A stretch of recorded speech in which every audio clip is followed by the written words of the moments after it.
Now will we see the magic?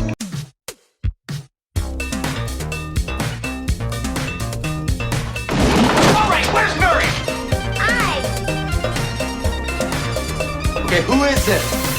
This is Jesus, kid.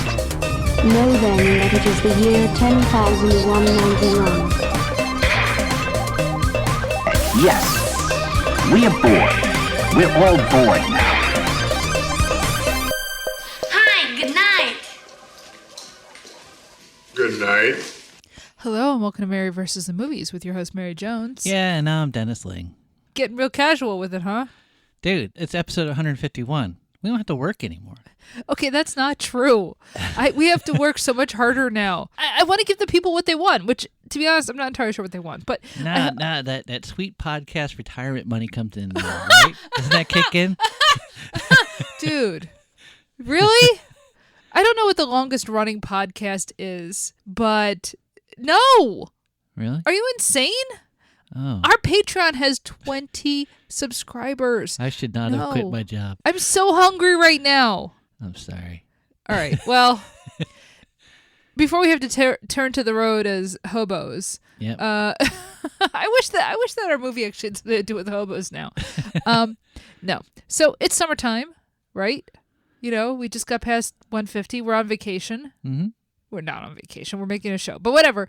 Let's imagine we're on vacation because we're going to watch a movie that is vacation-oriented. Continental Divide. What is Continental Divide? It's like John Belushi's last movie. No idea what you're talking about, but I guess we'll cover it. What are we watching?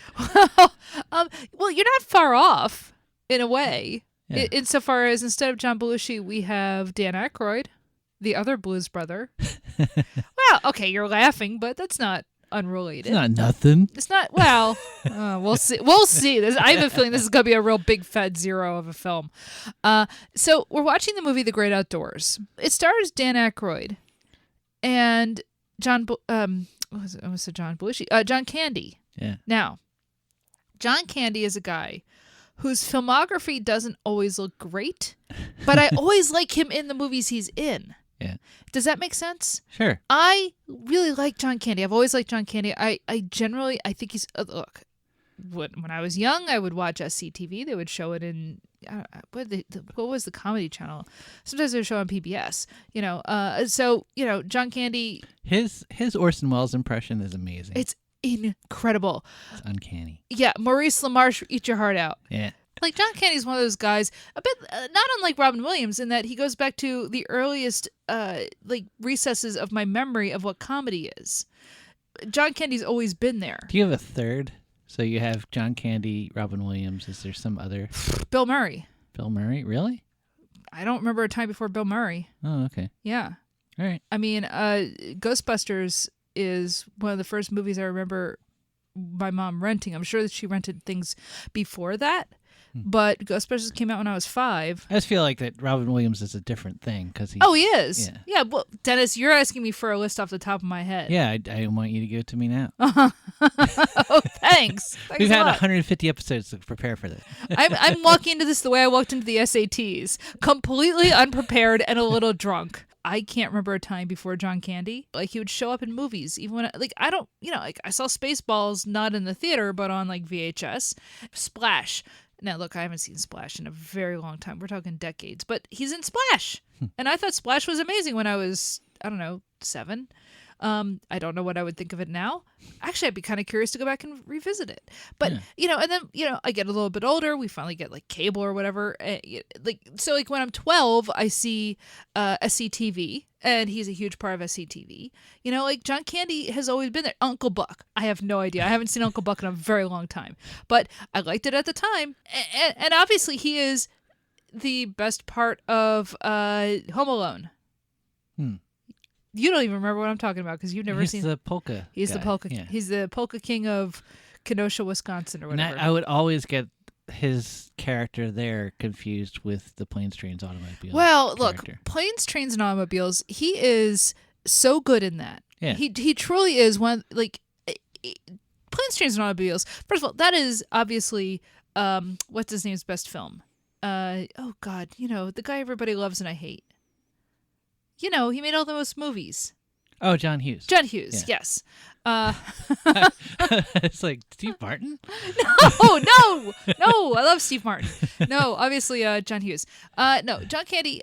He's interesting because he can kind of play a sad sack that you feel for, and at the same time he's incredibly funny.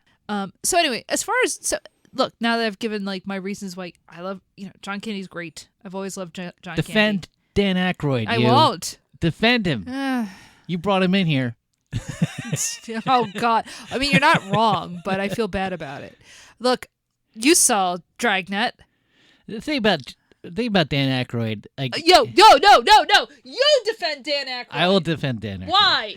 But the thing about Dan Ackroyd is I think he's always doing sketches. Okay. He existed for the sketch format, and morphing that into the movie star just doesn't work well unless if he's a supporting character. Ooh, that's a good point. Like Steve Martin and Bill Murray made the jump. Like they figured it out, and because they can be leading men. Yeah. Yeah, Dan Aykroyd is not a leading needs man. help. Yeah. Well, so what little I know about this film, and it's not a lot. It is literally the blurb on IMDb. Is that a man goes on vacation with his obnoxious brother-in-law. So, obviously, the man is Dan Aykroyd. The obnoxious brother-in-law is John Candy. And that setup just sounds like a What About Bob situation. Yeah. Right? Sorry. I don't even dislike the movie What About Bob necessarily, except I kind of do. I don't know. I haven't seen that movie in a long time. I never saw it, but I found the idea so off-putting. Right. I don't want to see it. Okay, see, that's the problem. And that's where we're walking this movie already kind of on the wrong foot, where it's like, okay, I got to put up with this one guy, right? And then his hatred of this other guy, right? So obviously this is not unlike the setup for Planes, Trains, and Automobiles of you've got, your straight man. Yeah. And then you've got, I have to pal around with this obnoxious guy who is John Candy, right? So this is after Trains, Planes, and Automobiles. This is 1988. That was 87. So they're obviously kind of recycling some of the energy, although I don't know who actually wrote and directed this film. So, I don't know if this was just a studio said, hey, he was great in that. Let's do the same thing, but now set it in summertime. And instead of Steve Martin, you've got Dan Aykroyd. First of all, tells me that I assume we're supposed to actually be sympathetic to John Candy because you're always sympathetic to John Candy, right? He comes off as obnoxious and he could be annoying, but there's something like inside him that you like him versus whoever he's playing off against. So neither of us know this movie. No, I don't even know this movie. But already I know it would be a better movie if Dan Aykroyd was replaced with Charles Grodin. I'm not surprised when I haven't seen an action film. I'm not surprised when I haven't seen, a science fiction film. I'm not surprised when I haven't seen a drama. But I am very surprised when there is a comedy from the 80s that I have not seen because, buddy, did I watch a lot of Comedy Central, a lot of cable as a kid. A kid, like 12. Is there a chance you've seen it and just forgot? There is always a chance, but I really feel like I've never seen this. Okay. Yeah. But the fact that this is a comedy that from 1988, we got cable in 89, this seems like something I would have watched at some point, and I just never saw this. So this tells me this is probably not even good enough for cable. Was the movie after this that Dan Aykroyd did, Nothing But Trouble? That's a familiar title. The one where he's the old guy and... Oh, was that Nothing But Trouble? I don't remember. I know what you're talking about. I do know what you're talking about. I'm not sure. Look, did I ever see a Dan Aykroyd movie in the theater? I saw Coneheads. Was Coneheads good? No.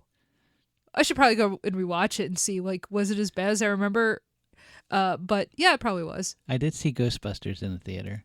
Okay, but Ghostbusters is good. It was. Look, I don't know if Ghostbusters is actually good, but I really like Ghostbusters. I could still sit and watch Ghostbusters. It's really enjoyable, And look, other Dan Aykroyd films are also enjoyable. I like Trading Places, even with the regrettable blackface scene. Yeah. There are other Dan Aykroyd films that I love. The Blues Brothers, to be honest. I could sit and watch the Blues Brothers right now. I mean, part of that is just it has incredible musical performances, but I like the Blues Brothers. I don't dislike Dan Aykroyd necessarily. That's another good John Candy. Oh, that's right. He's in the Blues Brothers. That's right. He has so many cameos. That's the thing. Yeah. John Candy just kind of shows up in films. You know, he's got a lot of cameos or at least small roles, but he's very memorable. You know, he's in Stripes. Remember? Yeah. Yeah, exactly. You know, he shows up in places. All right. Oh, wait. Love Triangle. No. Dog. Yes. Death. No. Okay. So, shall we go and punch our John Candy card again? Sure.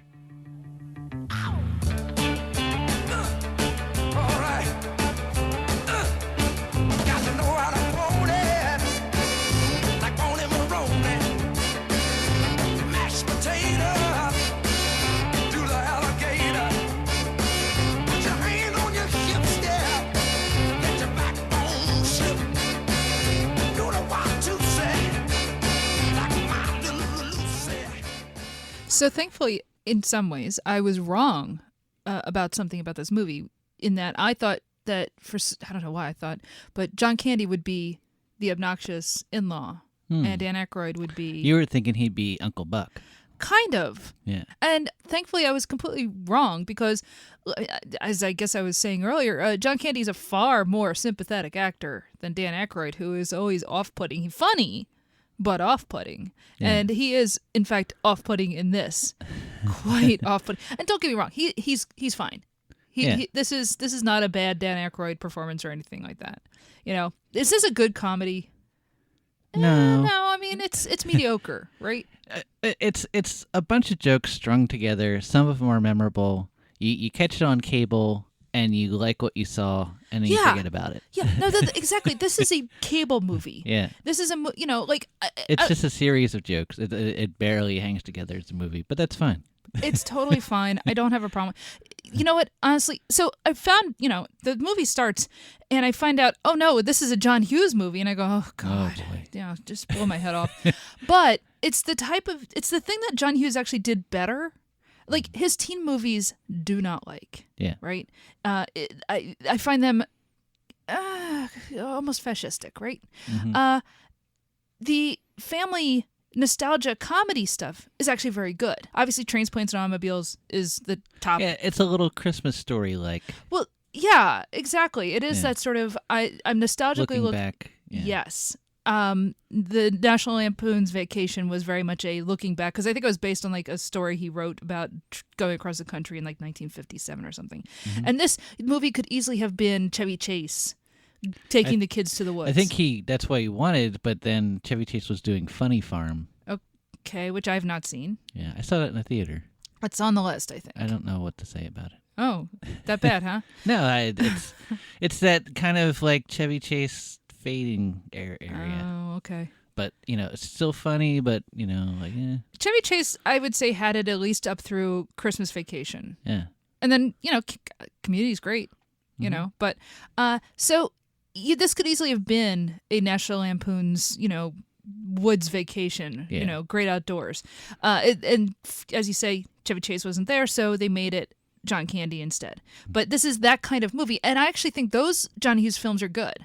Anything where it's adults dealing with irritations and at the same time looking back on their own childhood and wanting to share it with their kids, like those movies work. And what's interesting to me is so often the protagonists of those films, however, are kind of jerks.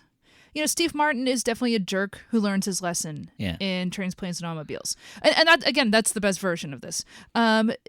Chevy Chase as Clark Griswold is a jerk. And sometimes it's a jerk you sympathize with because his relatives are, terrible. But he is still a jerk. Like I liked National Lampoon's Vacation, but he's a jerk in that. Yeah. Yeah.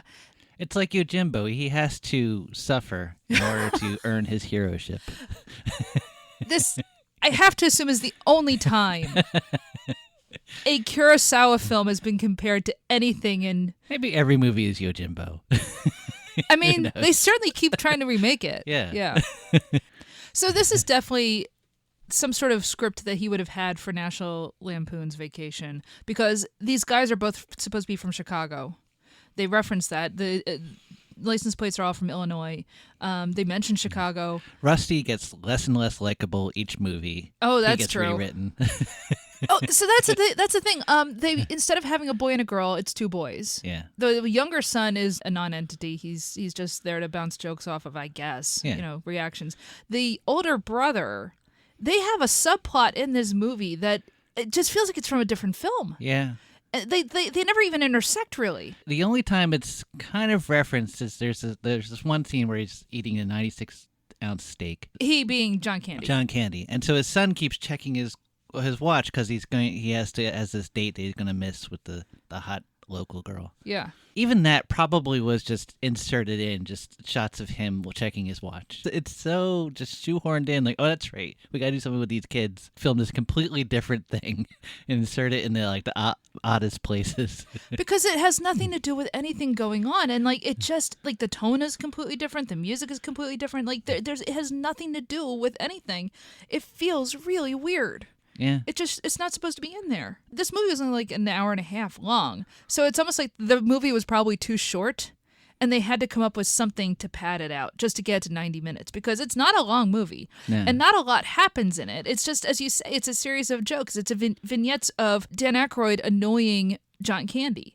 And it's fine. It's sometimes funny. But also John Candy is a little Clark Griswold in that he Yeah. brings it on himself. They both have their flaws, I guess. They do, but I just find Candy, his whole vibe is more sympathetic. Oh, yeah. I mean, Well, I yeah. can't help it. If you had to hang out with John Candy or Chevy Chase, who would you pick? And even considering one of them is dead. Yeah. The premise is that John Candy is taking his family up to this like a resort up in the woods. I think it's supposed to be Minnesota, and it's kind of like when you go to the Poconos. If you live on the East Coast, it looks a lot like the Poconos actually. Not as many mountains, obviously not mountains or anything. Like we have mountains here, they don't have that, I guess, in the Midwest because that's literally why it's the Midwest. It's all cabins and lakes and all that type of stuff. It's part of the Hughes-averse. Yeah, I suppose so. Yeah, I Because mean, I guess this is a place where Chicagoans go. I was thinking about that. I grew up on the East Coast, and I've honestly never left. I've traveled, but I don't live anywhere else, and I've never lived anywhere else. And to be honest, I don't really want to live anywhere else. We go to the Jersey Shore. Mm-hmm. Sometimes we'll go up to the Poconos. Like, we'll go camping, you and I. No, my mother does not like camping. She thinks the Holiday Inn is too rustic. So, we would go to the Jersey Shore. And so for me, that's what a vacation is. You go down the shore. What do people in the rest of the country do? If you live in Illinois, where do you go?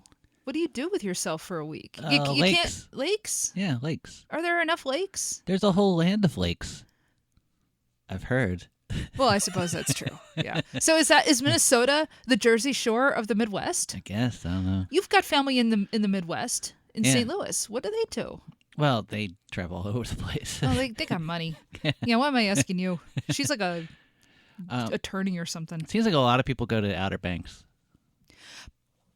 But that's so far from Yeah. everything. First of all, the Outer Banks, I'm sure it's beautiful, but there's nothing there. Yeah. Right? Okay. Like I go to the Jersey Shore, and you go to the Jersey Shore because yes, I go swimming in the ocean, but you go to the boardwalk, you go to the casinos, there's amusement parks, there's skee ball. There's skee ball and arcades and like awful T-shirts that make you worry about the future of the country. There's all kinds of like seafood and stuff that you can get. There's pizza. There's pizza. There's pizza. Do they have pizza in the Outer Banks? I don't think so. If they do, you don't want to eat that stuff. Who gets pizza in North Carolina? Come on. Like I don't know. You go to the Outer Banks and you spend the whole day in the ocean, and then you come back and you have to spend the night with your family. Nobody wants to do that. That's why you go to the Jersey Shore, not to be around your family. You go out on the boardwalk. What was great in Ocean City, where we usually go, they had a Christmas shop on the boardwalk. Oh yeah. It was freezing. You're like sweating and being pooped on by seagulls, going through past all these terrible T-shirts, and then suddenly you're in this like winter wonderland. Oh, it was great. It was a real mom trap too. Yeah.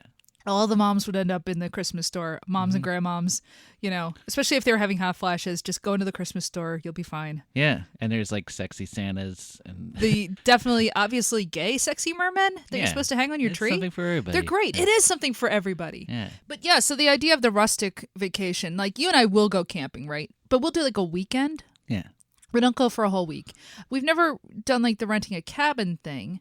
I mean, I guess I would enjoy it. We thought about it at what's that place? Outside Jim Thorpe? Jim Thorpe, yeah. Yeah, we should probably still do that at some point.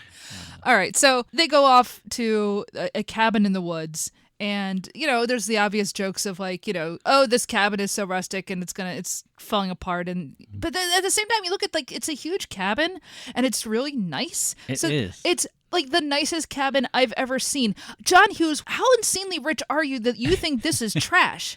Now, he didn't direct this movie. I know. He just wrote it. I forget who directed this. Well, I'll say it when we get to the end. But, his whole thing permeates the film so that even to what to you and I looks like a castle, to him is, a peasant's hovel. I don't get that. I guess there's a fish smell because there's dead fish all over the place. Baking and the soda. bat. And, well, look, the bat can happen anywhere. That happened at my mother's house in, like, North Philadelphia. Bats can get in everywhere. So Chet is on vacation with his wife, and suddenly his brother-in-law, Roman, who is married to Chet's wife's sister. Yep. And she's played by Annette Bening. They show up out of nowhere with his twin daughters. And, it's just a series of him being, by him I mean Dan Ackroyd's character being kind of obnoxious and pushy, and he is like a broker. Stereotypical obnoxious yuppie. Yeah, exactly. He's a yuppie. So license plate says Roman 1 or something like that. Oh, it's terrible, isn't it? You could tell, like, Dan Ackroyd's like, oh yeah, I'm going to go all the way on this. He even has like an early cell phone, like one of those giant bricks that you had to carry around and has the antenna coming out. Like this is the earliest type of cell phone, I guess, that existed. And so of course he has one. He's losing a signal, which of course no one would understand at the time. No, that doesn't happen anymore, ever. It is really funny seeing like an ancient cell phone in this movie and just being like, that must have been so crazy to people. Yeah. Like cordless phones existed, but the idea that like you had to get a signal and like I don't even know like what they were working off of in those days. And this is 88. Yeah. Yeah, this is really early. Really early. Yeah, this is 36 years ago? Yeah, this is like before CDs. Yeah. I mean, well, like, no. It's not actually before CDs. But I mean, before CDs were like common in America. Yes. Yeah. Yeah, that's actually a good point. Like, not every house had a computer. Yeah. Not every house had, as you say, a CD. The digital world didn't exist. And here's this guy with a cell phone. I think that actually is kind of an interesting character point. I mean, and obviously he has it because he is a stockbroker and, he's like making these calls, or at least that's what we think is going on. Yeah. I guess he is calling somebody during it, he is setting up like a big deal. And part of the reason why they are on vacation with Chet's family is because Roman's trying to talk him into investing into this great deal that he's got going, right? And, it's funny. I was thinking about this. This is like a year after the 87 stock market crash. I don't know that I'd be rushing to invest my money. Now, yes, the stock market goes up and down. It's, but, am I going to listen to this dude? No. But so like, part of the film is basically Roman trying to get Chet to give him money. And it takes a little while to get there, actually. It does take towards, I'd say, 2/3 of the way through the movie. Earlier, he is trying to talk a minister into giving the money. On the one hand, it's, I have to put up with my obnoxious relatives. On the other hand, it turns out that obnoxious relative is trying to fleece him. Yeah. Yeah. But towards the end of the film, we find out that Roman actually doesn't have any money. And this was basically... And he hasn't had a job for a year. Yeah. So he's basically... a year because that's when the stock market crashed. Yeah. Yeah. So this is like him trying to get back in the game using Chet's money. And it's like, no. But and because this is like a family comedy, he has a change of heart. Yeah. He doesn't go through with it. That's like the climax of the... Well, it's like one of the two climaxes of the film. Because the other climax of the film is, early in the movie, Chet tells a story about when he encountered a bear in those very woods.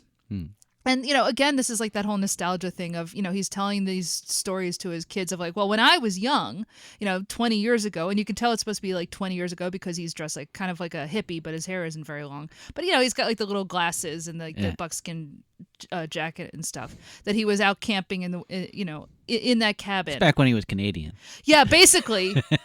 It's funny because like I'm thinking to myself, John Candy wasn't that old when they made this movie. He was like in his mid-30s, I think, because he died really young. He was only like 43 when he died, which as a 45-year-old sent a shiver through me. I was like, oh no. Yeah. Like when you realize just how young he was when he died, man, he had a heck of a career. Yeah. Like, SCTV and like honestly some really good movies. Even the ones where it's not a good film, he's good in it. Yeah. But he was always younger than I think he played. He's always a lot younger than he looks. And I mean, part of that's just because he was heavy. Yeah. He was a smoker. So it's funny the idea that like, 20 years ago, I'm thinking he actually was probably only 15. But obviously the character is not meant to. Yeah. The character's meant to be about 10 years older than he probably was. But yeah, so like 20 years ago, he was out in the woods and he encountered a bear and he had to shoot the bear to get it away. And this is like a big brown bear, like one of those big North American brown bears. Like grizzlies are a type of brown bear. These are giant. Like again, we're from the East Coast. There's black bears. Yeah. Black bears are not that big. Yeah. They're like about the size of Dennis. Yeah. They're about 6 feet tall. If you had to fight one, you could. You don't want to. They're like Teletubbies. Well, they kind of are. They tumble around through the suburbs of New Jersey. Pretty much. They just kind of they'll like suddenly hang out in your pool. They'll go through your garbage, but they're not huge. And yes, they could maul you, but they mostly will just run away. Yeah. Like they're not that scary. Like I don't want to run into one, but like it's not the same thing as like a brown bear. A brown bear is huge. They're like the size of a polar bear. I mean, they're a grizzly bear. They're terrifying, and they have a brown bear in this movie, a giant brown bear. And I'm just saying, if you it's okay to shoot a bear. That's where I'm going with this. It's okay to shoot a bear. They're scary. They will eat you. So he shoots a bear and blows like the hair off the top of the bear's head. Yeah. Right. So that then comes back later in the film. It's very like Warner Brothers cartoon. Oh, absolutely. Yeah. Yeah, like this is like an actual brown bear in the film, but the way they edit it is very much this is as you say, it's a cartoon bear. Yeah. Wait a minute. Why are you doing Tim Taylor? What's Tim Taylor? Oh, that's Home Improvement. Oh, I never watched that show. No, nor should you. But that was very much Tim Allen's grunting sound. But that's the same thing as they do, like when the bears get shot and their faces all blackened. Are you saying? I'm saying Tim Allen stole it from somewhere else. That I was about to say. Are you saying that Tim Allen is derivative? Yes. They tell the story, and later in the film, this comes back because the two little girls go off, in the middle of a rainstorm. They disappear from These are basically the Shining Girls. Oh yeah, and they literally make them the Shining Girls. They play the Twilight Zone theme when you first see them and stuff, and. That is such a weird, like, people have this idea about identical twins that they're scary or that, like, they're sexy or that they're, like, it is a little weird when you meet two people who do look identical in that way. Yeah. But at the same time, like, I grew up with a pair of identical twins in my school when I was a little kid. Like, it's not that weird. Yeah. Like, I don't know. I do think it's kind of it's hack. It's lazy when people have the whole twins are like secretly a scary thing. And that's not all Stanley Kubrick or Stephen King for that matter. That's just a thing or Cronenberg. Or Cronenberg. As we'll see. Well, I'm not looking forward to that one, man. And the thing is, like, his sons are like, oh no, it's those two. But like I hate these two sons. No, the sons are terrible. It's like... And the little girls are just little girls. Yeah. Like, they're perfectly fine. There's nothing wrong with them. It's just that they're identical twins, and people are like, oh, this is creepy. But this is John Hughes. This is John Hughes and his whole thing entirely. Girls. Yeah, well, it's not just girls, but there's this sort of hacky, lazy. We're supposed to side with the winners of and the fact that the boys are they're normal red-blooded American boys, and these two girls are twins. That's kind of freaky. Anything that's like a deviation in the world of John Hughes is freaky and needs to be made fun of. Yeah, it's why I don't like him. Even when he has films that I think are good, I don't like him. His films about teenagers are bad enough, but when he has films about adults, the teenagers in those films are just terrible. Oh, yes, obnoxious. So one-dimensional and just like, ugh. I don't like the kids in this movie. No. But the girls are perfectly fine, right? I liked them better when they didn't talk. And they don't talk for until like 20 minutes to go. At some point, there's a big falling out between Chet and Roman. And I guess that's when You weren't invited. Yeah, He exactly. wasn't invited, so. basically Chet's had enough, and Roman is just been too obnoxious and goading him the whole time and humiliating him in different ways, and all that type of stuff. That I'm not going to go through every set piece in this comedy, but you get the idea. And they have a big blowout of a fight, and Roman is going to leave. Chet's already invested the money with him, and as they're leaving, I guess the Annette Bening kind of convinces him, like, yeah, you've invested the money, like, well, at least you got the money. And he kind of has this, Roman has this like dawning, like, I guess I really shouldn't be investing the money, right? You know what? I'm thinking back. I'm like, I don't understand the sequence of events there. No, neither do I. Like, it just kind of these happens. things happened, and I'm like, what happened first? Why did this happen there? It's like, just narrative convenience, because you have to have Dan Ackroyd's character have a change of heart in order for us not to have all of Chet's money disappear. Also, he's not really a part of like the daughter's life, like, because he's always busy, or he's just always out, and he doesn't know how to relate to them. Yeah. And Anyway, for whatever reason, because now, like, it's funny, we watch this movie, and it's not like it's a movie. Like, I don't know. It just. Why am I having trouble remembering the exact chain of events? Because it's put together weird. There's a lot of good jokes put together. You remember all the good jokes, but then when you try to like piece together like the film as a narrative thing, it's like it doesn't fit well. This is not a tightly constructed script or plot. Maybe if you took out that side plot, it would be a little easier to follow. But then it would only be like a 70-minute movie. Yeah. But maybe that would be better. Well, maybe comedies should only be 70 minutes then. Yeah. That's not a bad thing. Maybe we should go back to embracing the shorter film. If you go back and watch movies from the 30s, occasionally you'd have a movie that was only 60 minutes long, 66 minutes. Maybe sometimes we just need novellas. Go back to double bills, man. I keep thinking about how Wes Anderson did those Roald Dahl films, right? And they're in varying length of how long they are. Sometimes they're 15 minutes long. The longest one is like 40 minutes. And you could have put that into a theater and just, strung a couple of things together. That would have been fine. Bring back shorter films. Give people a reason to go to the movies. Please let me have a cartoon before my movie. Anyway, so whatever, they have to drive back to the place, and the girls decide to wander off in the middle of a rainstorm, and they end up getting lost into a cave and chased by the bear. And Roman, he finds the daughters and he rescues them, and now I guess like his relationship with them has been re-cemented because he didn't let them die in a cave. Yeah. This is very kind of, the script to let him do that. Low bar, but he cleared it. I mean, sure, he saved his daughter's life, but, it was sort of like, this is the only thing that could have made their lives, like, actually come together as a family. Dying in a flooded cave with a bear about to eat them. That's a really long walk just to get your girl's love. You know what? I don't think we actually see the girls talk. We just hear, like... Screaming? ADR added. Yeah. I bet that's added. Oh, I think you might be right. Because you see them like walking away, and they're like, "Come this way." It doesn't even sound like how you'd think they'd. It just sounds like this. I don't know. It was probably a sound effects CD. The bear turns out to be the same bear that John Candy had shot back in the 60s, because it's got like the hair missing. Yeah. And in order to get rid of the bear, it gets shot. Okay, because the bear gets into the cabin, right? Yeah. He pushes the door down. And She. No. Oh, she. Importantly, it's a she. Yeah. Yes. She pushes the door down and starts jumping on it with John Candy underneath, which is good for a commercial, and that's all you'll remember because you'll see that commercial. That's what I remember. It's like, oh, it's the bear jumping up and down movie. Right. So yeah, they're able to get the bear out of the cabin again by shooting it, this time in the butt. So now the poor bear doesn't have fur on its butt or its head. They've humiliated this poor bear. The talking raccoons comment on this in the film. By the way, this film has talking raccoons. Yeah. They don't talk in human voices. We just get subtitles, but they've got talking raccoons. Arguably the best part of the film. It's kind of what I want from a comedy like this. Yes, give me talking raccoons. It's a little bit like the groundhog in Caddyshack. That groundhog doesn't have subtitles, does he? He doesn't talk, but you could see how he could.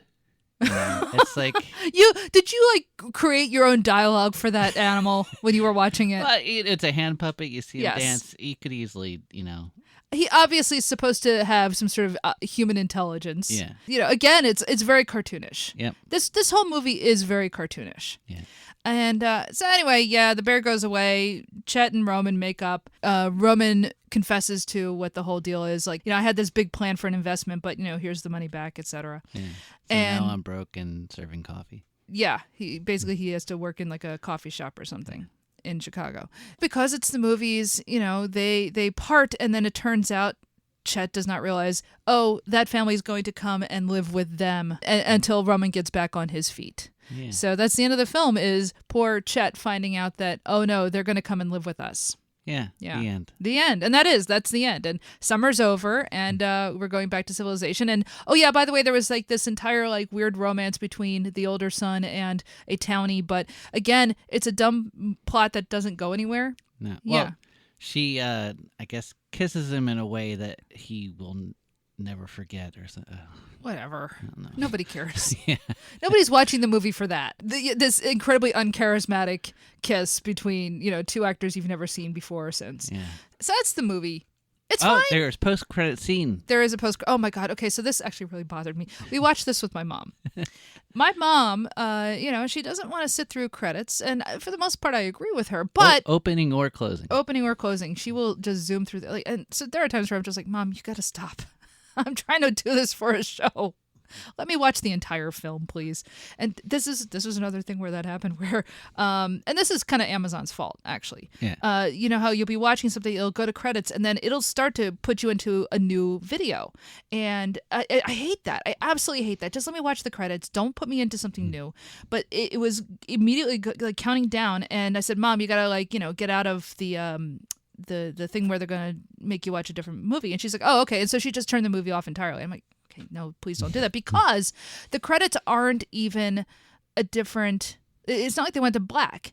It's a cut scene of Dan Ackroyd, actually the whole family at this townie bar, dancing to Land of a Thousand Dances. Yeah. Yeah. Then now you've got like 3 minutes of Dan Ackroyd dancing funny. Was that the Elwood band doing that? Well, I'll get to that in a second, man. Don't even get me. Oh, I'm so mad about this. But so yeah, you basically just get like, instead of having like black screen credits, you have this cut scene of like Goofy dancing in a bar. And it's fine, whatever. It's interesting that they cut that from the movie, though, the movie not being that long to begin with. But and then, as you say, there's a post-credit sequence where we cut back to the raccoons who are talking about the poor bear who's just, named Jody. Jody, that's right. I remember, and the bear is supposed to be female, Yeah. and it's like poor Jody's just, spent the entire, night with her butt in the lake. And she's bald on both ends now. Yes. Yeah. That's where the movie decides to end, on a joke about a bear being bald on both ends. Yeah. Sure. But I'm sure she'll be back for the sequel. So yeah, you mentioned the Elwood. I'm watching these credits, and the music in this movie is predictably like a bunch of like oldies. It's not even like classic rock; it's oldies. So you've got Yakety Yak, and the as we said, Land of a Thousand Dances, Wilson Pickett. When you're watching the credits, so there's a lot of like just old soul music and stuff in this, and not surprising. Like Spies Like Us. Look, there's only like 2 or 3 things I remember liking in Spies Like Us. Number 1, Bob Hope playing through. Number 2, okay, the doctor thing and Terry Gilliam there. Okay, that's funny. That's fine. Number 3, the only other thing I liked in that movie was when the Bar-Kays song comes on, Soulfinger. It's a great song. Excellent song. Again, Stax, right? Yes, obviously, Dan Ackroyd loves music, especially from Stax Records, because the Blues Brothers, half of that band was just, a bunch of Stax musicians from, their house band, which is basically like Booker T and the MGs, right? Yeah. So, Steve Cropper and Donald Duck Dunn and all those guys, right? Okay. Keep in mind, look, Stax is one of the most important record labels in American pop culture history. Otis Redding, again, Booker T and the MGs, like a lot of really, Sam and Dave, all these great artists, right? Yeah. And this is like one of the tightest, it's basically like between like the Stax band and, the Wrecking Crew out in LA. Like this is your key session musicians. I know you were probably thinking about Jimmy Page over in England, but when you think I was? well, but when you're thinking about American music, You know, you think about either like the Wrecking Crew or you think about, you know, the Stax House Band, right? Yeah. They use all these, you know, classic recordings in the film, and that's fine. But when you're watching the credits and you look at who did the songs, because I was just like, oh yeah, let me remember what songs are in here. The songs are credited to the Elwood Blues House Band. Yeah, man. I've not been that angry watching a film in a very long time. I'm trying to think, like maybe since Weird Science. I was so mad. I was like, you've got to be kidding me. The Elwood Blues House Band. Like, I understand what reference he's making, and look, I like the Blues Brothers movie. I genuinely do enjoy that movie. I know people who like don't, and that's fine. But I like that movie. I hate the idea that Dan Ackroyd is just going to appropriate all of Stax's music for himself. Like, not only that, but it's just like the Elwood Blues, like, because John Belushi's dead, you know, like, it's all about Dan Ackroyd in his alter ego as the Blues Brother, claiming all of the music of Stax. Like, ah! Do you think that was his idea, or do you think? Yes, of course it was his idea. Who do you think? Nobody else is going to do that but him. I don't know what kind of an ego he came in with here that he's like, yeah, you put it in as that, but like I don't care if he was friends with Steve Cropper or anything. It does not matter because that's not what they are. They are not the Elwood Blues House Band, even though yes, because you know with the connections with Saturday Night Live and I understand, but no. Well, that's what the kids know him as. Do they?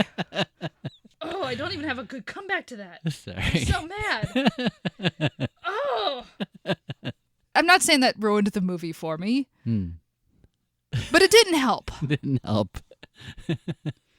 So, anyway, this movie, it's pretty low substance. There's some funny bits. That you know, certainly we laughed at some stuff. I don't know if I'd seek it out. No. It's not. It's fine. Something like, unless you really need to watch a vacation style movie and don't want to look at Chevy Chase. Well, but that's just it. Like, you know, if this was on cable and you're bored, this is fine. Yeah. And if you like this movie and you saw this as a kid and you have warm memories, that I totally understand that actually, you know. Yeah. Watching it like for the first time, you know, as a middle-aged adult, I'm like, well, it's not terribly strong, but you know, there's nothing offensive about it. There's no, you know, there's things about it that don't work, but it's fine. And as far as like, you know, John Hughes films, it's on the better end in terms of did it make me angry? It didn't. Nothing about this made me angry. It was fine.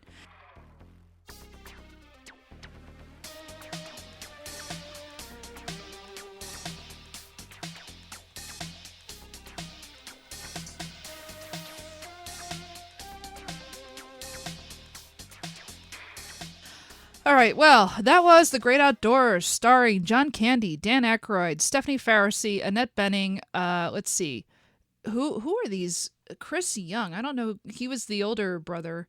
And who cares? Yeah, the kids aren't really. You know, there's really not a lot of other people in this, to be honest. Louis Arquette. I wonder if he's related to all the other Arquettes. He played Herm. Who the heck was Herm? That's the thing. There's like a lot of little tiny characters in this that like you don't really know who they are, and that's fine. It's really focused just on the family. So it's all things that worked in Vacation and don't really work here. Yeah, I think that's a good way to put it.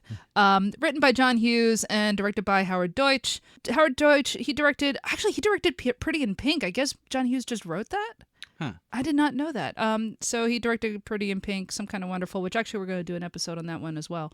It does a lot of TV work. Oh God, Howard Deutch directed both Grumpier Old Men and The Odd Couple 2. Yikes! Wow. Boy, well, I guess he's got a style. Yeah. Anyway, old reliable they call him. All right. Well, you can follow us on social media. We are Mary VS Movies on all of your major platforms, whether it's like X, Twitter, Mastodon, Blue Sky, Instagram, TikTok. On Tumblr, we are Mary versus the Movies. I don't know why we couldn't get Mary VS Movies, but we couldn't. Let's see. Is there any other social media out there that we're on? I can't think of anything. I don't know. That's true because you're not the one posting. Yeah. It's always me. So anyway, yes, follow us on social media. Oh, that's right. We're on Facebook now. We have a Facebook page, so you can follow us on there. We are on all of your major platforms where you can rate and review the show, and we would really appreciate it if you did. We are on Apple Podcasts, Spotify. I was about to say Stitcher, but that's not a thing anymore. And I was going to say Google, but that's not a thing anymore either. It's like YouTube now, and I got to figure out how to get our show on YouTube, and I don't know how to do that. I saw Kate was asking about that. Yeah, I had to apologize to them. I have no idea how to figure out the YouTube thing. They make it really hard. Google is just being evil anymore. But anyway, yes, and we have a Patreon where you can help support the show because, you know, it costs money to make this show, and we have server costs. We have a Zoom account, you know, we have guests that we're trying to line up, all kinds of stuff. So in order to pay the cost, because if you have not noticed, we do not have ads. We are not on a network. There's no money coming in otherwise. So if you want to help to support the show, we very much appreciate it if you do. You can subscribe to our Patreon at patreon.com/MaryVSMovies. And if you do that for $3 a month, you get access to a whole second show that we do, Hollywood Avalon, where we watch Arthurian movies. The most recent film that we've done is The Fisher King. I've been told that's a great episode. A lot of people seem to like that one, and if you want to hear us talk about the movie The Fisher King, you should totally sign up for patreon.com. We've done Indiana Jones and the Last Crusade. We've done First Knight, which is not a great movie. We did The Green Knight, which I have mixed feelings on. All kinds of stuff. The Kid Who Would Be King. If it's Arthurian, we've done it. We've did a bunch of Bugs Bunny cartoons. We've got all kinds of stuff coming up. You know, at some point we will do Excalibur. I keep putting that one off because that's going to be like a really big deal. I don't know. Maybe I'll save that as a Christmas gift to myself. But so yes, patreon.com/MaryVSMovies. All right. Next episode. I have made an executive decision. What? Because I'm allowed to do that. Sheesh. You did with this one, too. This is a lot of executive decisions. And you know what? For that reason just there, that's why I get to do the executive decisions. Anyway, I decided, can we watch Witness? No. Oh, all right. No, it's fine. Okay. Yeah. I can't believe you haven't watched Witness. I've seen like bits and pieces, like you clips. love Harrison Ford. I know. My mother loves Harrison Ford, and I've never seen Witness. I've seen one scene. One scene. There's a lot of people in it. Is there? Yeah. Well, don't tell me. Yeah. You know, don't tell me who's in it. But I've only seen one scene, and it's like him singing to the lady singing oh gosh, don't know much about history. Oh. They're in a barn. I don't know. Huh. That's all I know about the movie. Okay. He's hiding with the Amish. Well, we're from Pennsylvania. Yeah. I know it's set in Pennsylvania, and like I've lived both in the city of Philadelphia and I've lived out in Dutch country. So how have I never seen this movie? I don't know. It's a very that is not a Pennsylvania accent, and that's not a Pennsylvania accent. Oh no. Movie. But it's set there.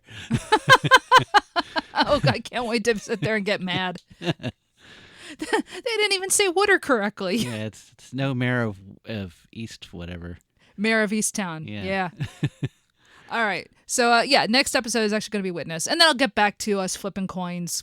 It's finally. Yeah, I know. Normalcy. I know. Although we do have hopefully a guest lined up very soon. So. Oh, okay. But anyway, yes, next episode will be Witness. So until next time. All kids like bugs. They're cute, especially fireflies. Their butts light up.